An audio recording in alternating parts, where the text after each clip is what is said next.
G'day everyone, welcome to this week's episode of Ask Simmo, thanks to ECU. Remember, if you have a question for the coach, just jump onto Facebook or Twitter and comment below the post. Simmo, difficult week at the office, clearly. I want to ask a couple of things. Firstly, around competitiveness. So I think, holistically around the state and fans of West Coast, from what I've seen, have been pretty positive with the competitiveness of the group, but go and lose by 100 points, the competitiveness gets questioned.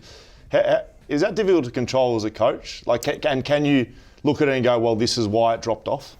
You can look at it, but there's some non-negotiables, Scully. So we were disappointed in parts of our game that we've been pretty good at the last 4 or 5 weeks, albeit we haven't been winning. And we played some really good sides.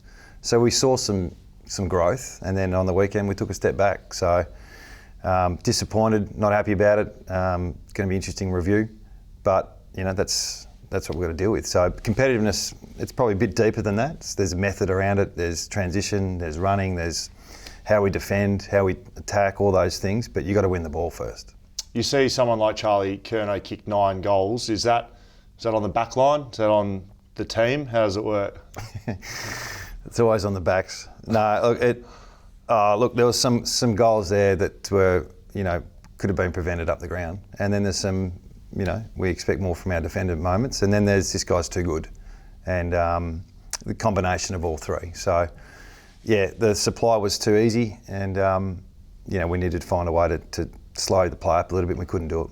Reviewing a game like that, you say that it's going to be interesting review. Can you separate everything and look at, is that how you do it? You look just at the game and nothing else, and what happened in the game, and this is what we need to do better. This is what we need to do. Yeah, we've still got to educate. So there's an element of effort and intent that needs to be a non-negotiable, and we've spoken about bringing maximum effort and guilt-free football. When you're driving home and you go, didn't win, I didn't play well, but I tried my absolute hardest, and I feel like that wasn't there as much as it's been the last few weeks. So we've got to address that. That'll be number one thing. And then there's some detail around the contest and Team D and what can we do with a group that largely we'll be playing together again next week. So we've got to try and respond as quick as we can. Okay, let's get into the fan questions. This isn't about me, Simmo. Have you screened any of these questions? Even though I did, I delisted myself after the weekend's game. I played again in the Waffles, Simmo. Are you done? Not sure if you've reviewed that yet, but some good moments from Schofield. I am done. Okay. I think I'm too sore. Thanks for your efforts. They've had to wax me into this. So now let's get to the fans' questions. Kaiser asks, how do you rebuild confidence within the playing group after that sort of a loss? Yeah, it's a challenge. Yeah, so there's both. There's being pragmatic and going, this is exactly what you need to do, and then there's the optimism at the end and not deviating too much. I think if you try and change things every week, that's when it gets confusing. So staying on track, we sort of know what our good looks like and getting back to that as quick as we can. Okay, very good. Joey Jojo was asking, what was the plan for Curnow when he started to get going? Giving specific players the challenge or wanting our best in TB to guard him for as long as possible? Yeah, we had all those plans and, being a little bit undersized made it difficult. So as soon as we do one thing, Carlton could pull another lever. Won't go into the detail, but it was, it was good strategy from the Blues and, we made it pretty hard for ourselves with what was going on up the ground. So, yeah, we tried everything, to be honest, and none of them worked. Okay, very good. Ryan Neal asks, are there different KPIs with the introduction of quicker ball movement and having less senior players available? So you're judging the team differently, or is it the same? We are, yeah. We're looking, and we've spoken about this publicly. We're chasing some different things in transition, around the contest, our ground balls, all those type of things that, when we do it well, we perform near at our best. And that's what was frustrating. We've been chasing that really hard, and the quarters we haven't done it, we've been heavily beaten. And on the weekend, it was probably for 3.5 quarters where we couldn't achieve what we were after. So good from Carlton, really good. Got to tip your hat for those guys, but for us, that's where we were disappointing. Okay, Brian Miller asks, sometimes we had an extra behind the play. How did you assess the result of that? Well, clearly not good. What you do, with the game the way it is these days, is an extra behind the play doesn't always fix the problem because teams are too good now at working it out. So we had to try something, so we went to that. It just gave Carlton some free players and they could use the ball a little bit differently. So it's give to get. It always is. So trying to coach your way out of that's really difficult, and that's why we've got to double down on our intent and the way we go about the detail around that.